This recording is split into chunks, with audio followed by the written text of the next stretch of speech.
इसमें कहा गया है कि divide 27 into 2 part such that the sum of their reciprocal is 3/20।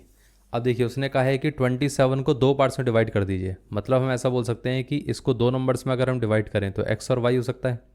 तो यहाँ पर x plus y is equal to कितना रहेगा 27, और साथ में 1/x उनके रेसिप्रोकल का सम 1/y वो कितना रहेगा 3/20। इतना क्लियर है। अब देखिए यहाँ से हम ऐसा बोल सकते हैं ना कि ये हमारे पास नंबर क्या होगा, इधर से y की वैल्यू कितनी आ जाएगी 27 माइनस एक्स।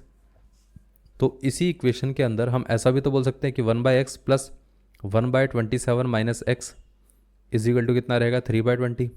इसको ऐसा ही बोला जा सकता है कि यह आ जाएगा 1/, अब पूरे का अगर हम एलसीएम ले लें तो ये आ जाएगा x इंटू 27 माइनस एक्स। तो 27 माइनस एक्स इससे मल्टीप्लाई होगा तो 27 माइनस एक्स आ जाएगा, और ये x इंटू 1 कितना हो जाएगा प्लस का x इज इक्वल टू कितना आ गया 3/20। अब इस पूरे पार्ट को हम ऐसा लिख सकते हैं, माइनस प्लस कैंसिल आउट हो गए, बचेगा क्या, बचेगा सिर्फ 27 बाय यहाँ पर कितना बचेगा x इंटू 27x माइनस का x square is equal to 3/20। ये इससे कैंसिल आउट हो जाएगा तो यहाँ पर ये आ जाएगा 9। इन दोनों को क्रॉस मल्टीप्लाई कर देते हैं तो ये कितना आएगा 9 इंटू 20 कितना हो गया 180 इज इक्वल टू कितना आ गया 27x माइनस एक्स स्क्वायर।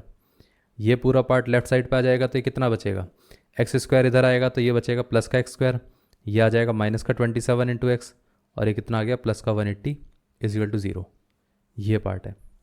अब इसको हमें क्या करना है, इसको अगर हमें सॉल्व करना है तो यहाँ पर हम इसको स्प्लिट कर देंगे। अब स्प्लिट कैसे करेंगे, इस तरीके से स्प्लिट करना है कि हमारे पास वो जो नंबर का सम है वो कितना रहेगा 27, और वो भी माइनस का 27।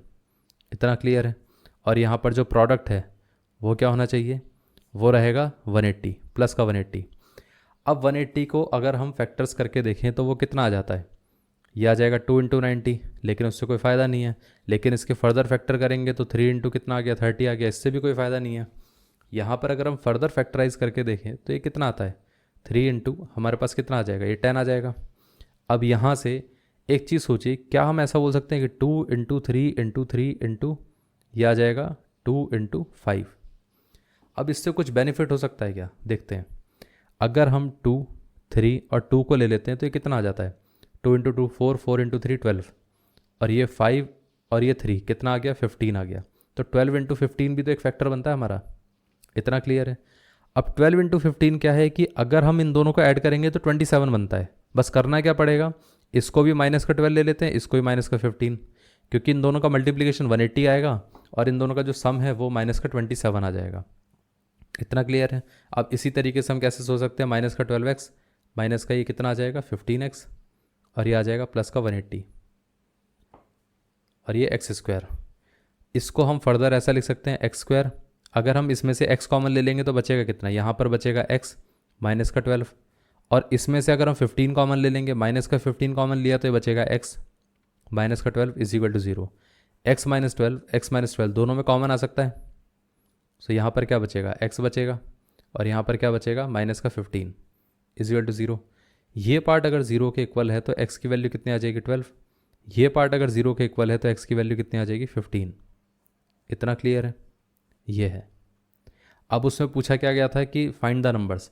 अब एक चीज़ सोचिए कि एक नंबर अगर x हमारे पास 12 है तो y कितना आ जाएगा, y आ जाएगा हमारे पास 27 माइनस एक्स विच इज़ यहाँ पर आ जाएगा 15। अब अगर हमारे पास x 15 है तो y कितना आ जाएगा, y आ जाएगा 12। तो ऑब्वियस सी बात है, एक 12 है तो दूसरा 15, एक 15 है तो दूसरा 12। तो ओवरऑल घुमा फिरा के बात यही आती है कि दो नंबर्स हमारे पास क्या हैं, वो दोनों नंबर्स हैं 12 एंड 15। ये नंबर्स हैं, ये आंसर है।